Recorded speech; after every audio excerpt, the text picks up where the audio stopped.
Hello, I'm Jonathan Noyes, Head of Investment Research at Wealth Club, and today I'm with Oliver Brown of RC Brown to talk about the AIM Inheritance Tax Service.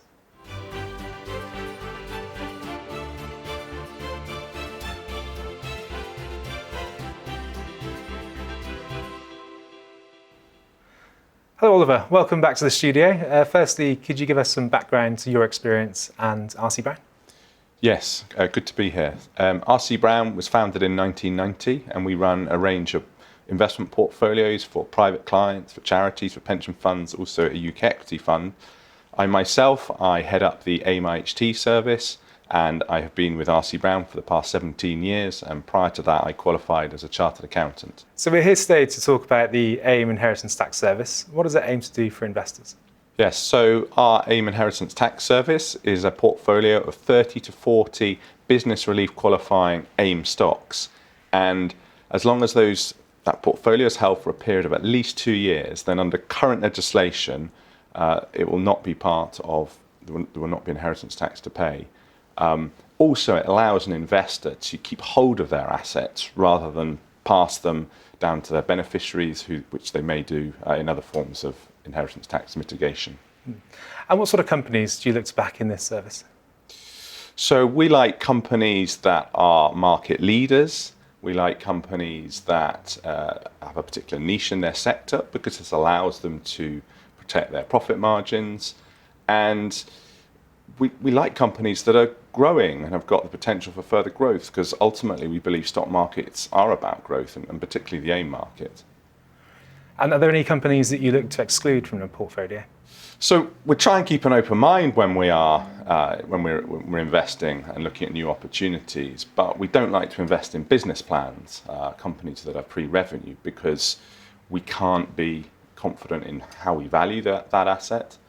Also, there is a risk that those plans may not come to fruition. Examples would be an early stage biotechnology company that may be awaiting some regulatory approval. If it doesn't get it, the shares may be pretty much worthless. So it's a binary event. Similarly, we wouldn't look to invest in frontier mining or oil companies. We just don't see those as sort of suitable for this kind of service. And within this service, you have an investment strategy centered around your primary opportunities approach. Could you tell us more about that? Yes, so our primary opportunities investment process is how we run all of our UK equity money at RC Brown. Now, it's typically we're looking to invest at the stage a company is raising money. And the reason we do this is because when a company wants to raise new money, it needs to open its books to us and other prospective investors. So we can be as confident as we possibly can be that the company is in the condition and the state that it says it's in. And this reduces the potential for a nasty outcome further down the line. Also, a company that is raising money and issuing new shares will typically issue those shares at a discount to the market price. So we're able to buy in a little bit cheaper than the average investor. And you do this over time, this adds value. And discounts for AIM companies typically would be between 5 and maybe as much as 15%. And so could you give us some examples of recent investments you've made in the service? Yes. So earlier this year, we bought into a company called Franchise Brands, which owns a number of market-leading industrial support service companies. The company raised £90 million, which we participated in order to buy a company called Pertec, which is a UK leading hydraulic hose replacement company. We felt that it was a good deal for the company, quite transformational, and ultimately the customers of Pertec are very sticky, because if you have got a fleet of heavy goods vehicles, then the last thing you want to have for them is to be off the road. So it's important that they're serviced and maintained and put back on the road. So I guess sort of mission critical. Correct, mission critical, very important, and that helps to protect your margins when you're really important to a business. Any other examples? Yes, a company called Lock and Store, which is the UK's third largest self-storage company. Now, it raised £20 million in order to develop further sites, and it is an area that is growing. Increasingly, people who are living in cities want extra storage outside of their homes. It's also useful for businesses as well. It is a business that is conservatively run by the founder manager, is still involved and has a significant shareholding. And we were able to buy the shares at a discount to net asset value. And is that something you typically look for? You mentioned it's still owned and managed by, I guess, the founder. Is that something you look for? It's not a prerequisite to buying into a company, but certainly if you've got somebody who's founded the business, is clearly very passionate about it, knows the business very, very well, then we're very happy to invest alongside them. And obviously businesses that are owner managed are often slightly more conservatively run. This is their lifetime's work, so they're not going to want to take big risks by making sort of huge acquisitions that may ultimately come to some harm. It seems to be a key trait within AIM that you tend to find more businesses that are founder owned and managed.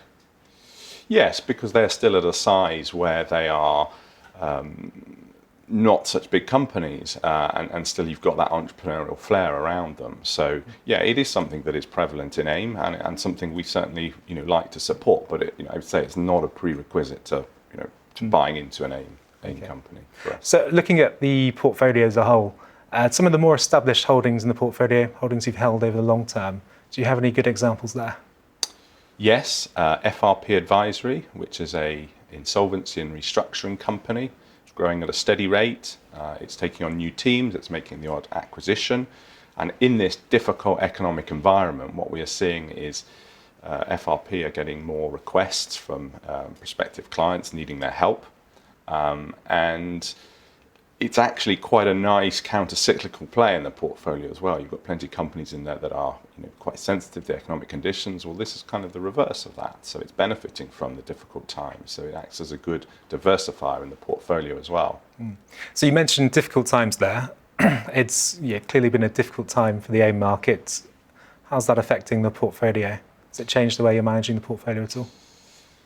Yeah, so the AIM market, you're right, has had a difficult couple of years since it peaked back in September 2021, and that's as a result of the contraction in valuations that we've seen, particularly in growth companies, which are make up a significant part of the AIM market. And we have definitely seen performance of the AIM market and our own portfolios has been relatively disappointing in that period.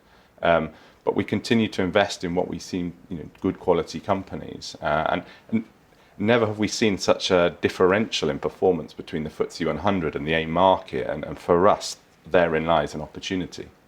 And how's the underlying operating performance of these businesses? Given the economic background, there have definitely been companies that we've seen that have disappointed on their sales and profits, and as a result, their share prices have been impacted negatively.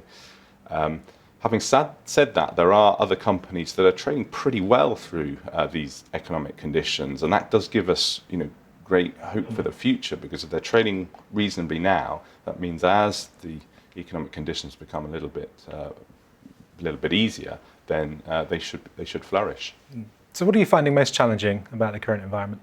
For us, on operating an AIM IHT portfolio, as I said, there are companies that are actually trading pretty well, but it's not being recognised by the market, and we're seeing this.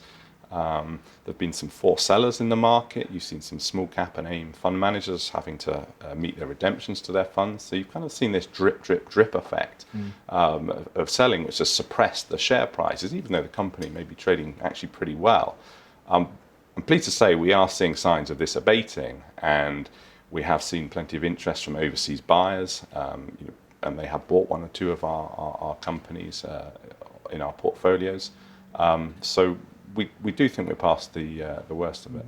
So that may give a clue to this next question. Where are you seeing the biggest opportunities? Yes, so as I said, there are companies that are actually trading pretty well in these difficult economic environment, which gives us confidence for the future. And there are plenty of good quality companies that are now trading at single-digit price earnings ratios. They're paying good dividend yield. One sector that we think looks attractive is the buildings material sector. We hold shares in Brickability and Lords Group, and we think both are well poised for a recovery when it comes. So turning to risks then, how risky is investing in AIM?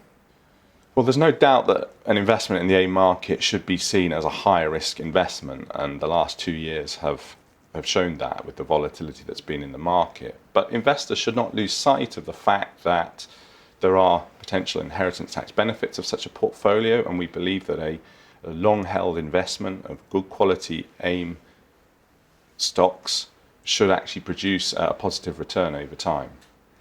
And so, Oliver, finally to sum up, for those that want to invest in an AIM IHT portfolio this year, why should they invest in the RC Brown portfolio?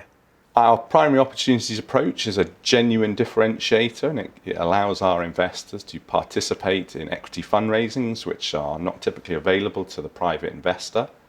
We also don't charge any commission on when we buy and sell stocks, so we can be genuinely active. And we've also been investing in the AIM market since its inception over 25 years ago, so we're very experienced. We understand the benefits. We also understand some of the pitfalls as well. Oliver Brown of RC Brown, thank you very much. Thank you.